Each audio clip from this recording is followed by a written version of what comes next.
Social media interactions become interesting only when it is two-way.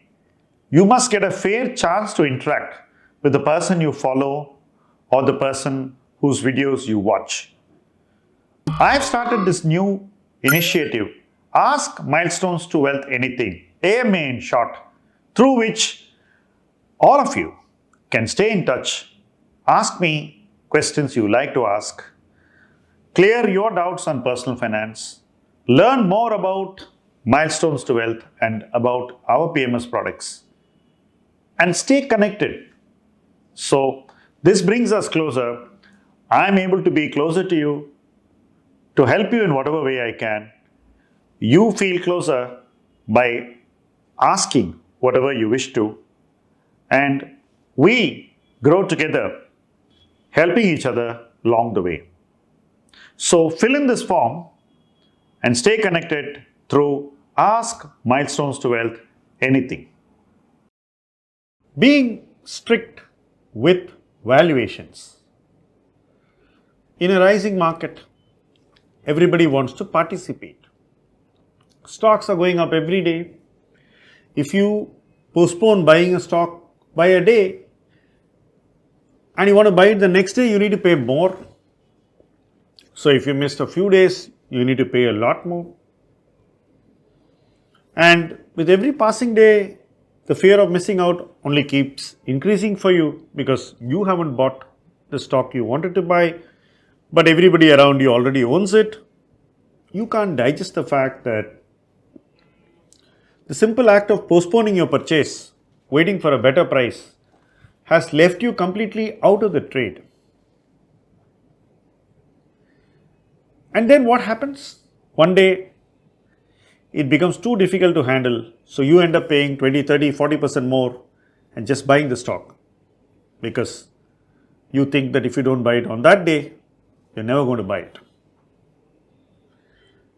There could be some stocks like that which, if you miss even at a higher price, you may never be able to buy. You should rightfully pay. This is something that you need to avoid now, but it seems inevitable because you cannot avoid. That's where your own personal discipline comes into play, your willingness to overcome the fear of missing out, your mental preparation, your commitment, your effort to not feel the FOMO in you and always be ready to wait for another opportunity to come whenever it does. These are the key behavioral points that you need to bring in right now. So you need to be very strict.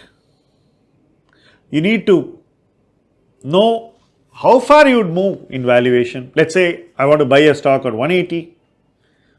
Can I go up to 200 or 220 or 240? You need to have those boundaries. You need to be very strict with them.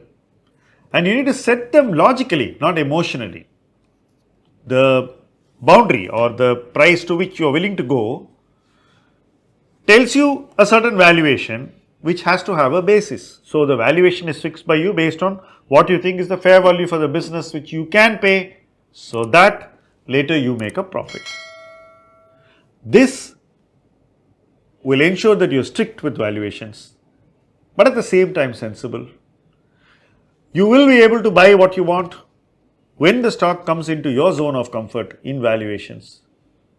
So your strictness is well reasoned and has a strong basis. It's not an emotional number that you're putting to every stock as the price you're comfortable buying, but a rational number that you're putting. And when you do that, even if you're going to make an exception, you will logicize, explain to yourself why you're making that change or why you're going to pay more than what you originally thought was the right price, and convince yourself. It's not automatic that if you decide to change the price, you will change the price, but something which you have well thought through, reasoned and come to that conclusion. There is no alternative to being strict with valuations now. You must pay what is fair value or hopefully something lesser than that, and you must not overpay. So we are not able to escape FOMO or the fear of missing out, and conquering FOMO is exactly what we need to achieve right now if we are going to survive a correction in the market. That in essence is why being strict with valuations now is definitely going to help. Thank you for watching this video.